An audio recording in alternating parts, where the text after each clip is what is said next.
Hello, my name is Allison Carmen, and welcome to my podcast, 10 Minutes to Less Suffering. A few weeks ago, I went to Paul Selig's book launch for his new book, Beyond the Known, Realization, a Channeled Text. For those of you who don't know Paul Selig, he has established himself as one of the most foremost spiritual channels in the world. His unique connections has placed him in contact with guides who share their voices and wisdom through him. Whether you believe someone could channel guides or not, the evening was fascinating, and Paul said several things that I found very moving. Paul said through his guides, what you bless, blesses you. What you damn, damns you in return. Another thing that Paul said through his guides is that you cannot be in the light if you hold someone else in darkness. And as you think about these ideas, it can be quite frustrating. Because there could be people in our lives that have not acted nice to us, that have broken agreements in our personal relationships, that have broken agreements in business. And then we hear something like this, that what we damn will damn us in return.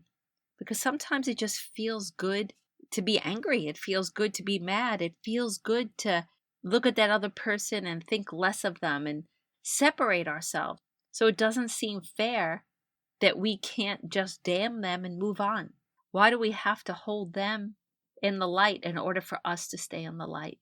But I also think those of us who have held grudges for a long time, we know how much time we spend thinking about these things that have happened to us in the past because we haven't let them go. We can lay awake at night and think about these things over and over again. I could easily recount times in my life that I have not slept, thinking about a story again and again in my mind of somebody who I felt wronged me, who didn't act nice, who broke a vow or an agreement. And what's also interesting is that when we don't let go, we carry these things into the future. I know so many people who have seen things in their past and they close their heart. And because their heart is closed, they can't really enjoy new experiences, because they're holding on to the people they damned. And this in no way means that we could just let go of things without processing them. We need to process things. I know every time I've tried to let go of something when I'm not ready, it causes me more pain because I'm not really loving myself, because I'm trying to think good thoughts when I don't really feel them.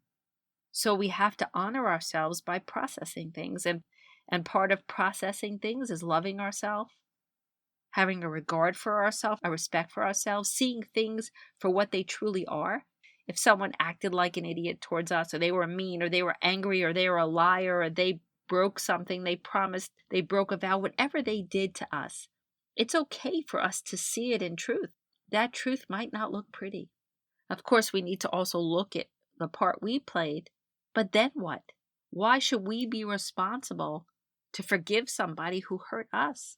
Why should we be responsible to hold somebody in the light in order for us to be in the light? But that's how it works. Because anything that we hold on to holds us. And it's not always easy and it takes time. But our freedom truly exists when nobody else in the world holds us back.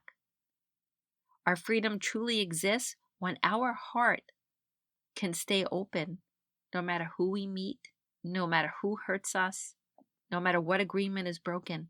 And it's hard, but that's really how we move forward with true freedom. Because if we fill our minds with the past and we fill our minds with everything that was ever done to us, we're burdened and we cannot come to this moment new.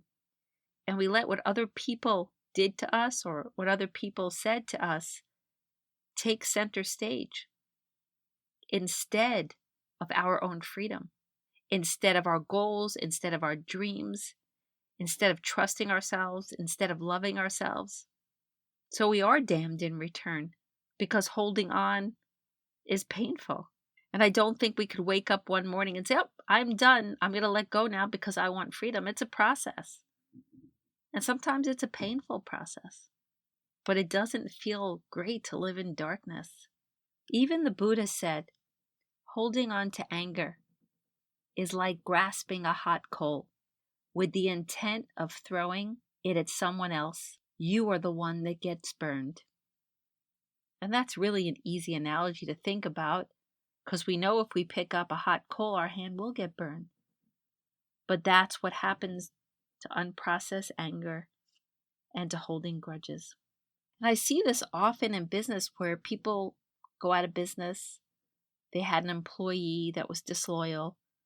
Someone really disappointed them or broke a contract. And then they're not able to move forward freely with a new business, with a new employee, with a new agreement, because they're always so busy protecting themselves from the hurt. And I have clients that talk about past situations again and again and again, old litigations, old broken promises, broken deals, businesses that didn't work, products that never launched. And there's nothing wrong with reflecting on them.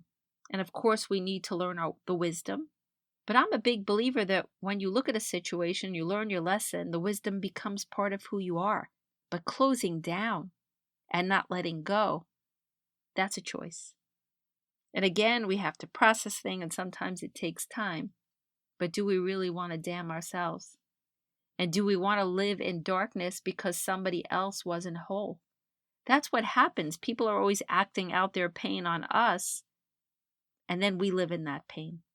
And as I sit here today, there are still some people in my life that I don't want to fully forgive. Yet I know those are the stories that keep me up at night. And those are the times that my hand burns like hot coal. And I'm sure you have people and situations and old bosses and old friends and old relationships and disappointments. Maybe you've let them go, but maybe you're holding on to some of them. And it might be a good idea to look at your heart and see if it's not totally open because of things that happened in the past. And if that's the case, are you really able to access all that's possible in your life, all that joy, all that beauty? Because we really experience it from the heart. An open heart really has the capacity to feel the depth of the moment, the miracle of being alive. And we're so busy thinking about other people. Are we really thinking about ourselves? Are we really thinking about the world that we want to see? Are we really fully thinking about new ideas and new creative ways we can express ourselves in the world? Are we thinking about going back to school, or are we fixating on someone who didn't believe in us? Are we not getting involved with someone new because of someone else that hurt us? Where are we damning ourselves? Most of us have these things in our lives that we hide, that we overcompensate for. But to live our best life is to really try our best to come to this moment new. Because every moment really is new. But whether we experience it as new depends on how much we're holding on and how much we're letting go. And if you think back to the beginning of this podcast, Paul also said through his guides, what you bless blesses you. And it's just a better way to live. And it's not that we have to bless the people that have hurt us, but we can live in the blessings. And we can bless the goodness of life, and we could bless the people we love, and we could bless new beginnings and new situations. And maybe we could have such strength and resilience and move forward with our lives and have so many blessings on our own that we can look at them and bless them. We don't have to be friends with them. We don't have to speak to them. But maybe by blessing them, we could be free of them. And I know this is not always easy, and there are situations that seem impossible to do this, and maybe that's not what's best. But there are a lot of situations and a lot of smaller upsets that I think most of us can do this and be more free. And maybe over time we could do this with people who have hurt us even more. So maybe seeing the moment as a gift and trying our best to live in the blessing and let go of the people who hurt us the best we can, we have more of a chance to bless the things around us and to be blessed right back, to find new opportunities and new relationships and new creativity, to live in more possibilities and find more joy and peace in the days to come.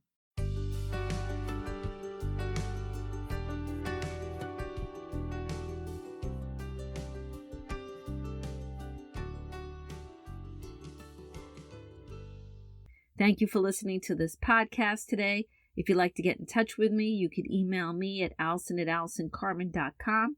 If you'd like to buy my books, The Gift of Maybe or A Year Without Men, they're available at all major bookstores and online retailers. And if you like this podcast, you could subscribe and leave a comment.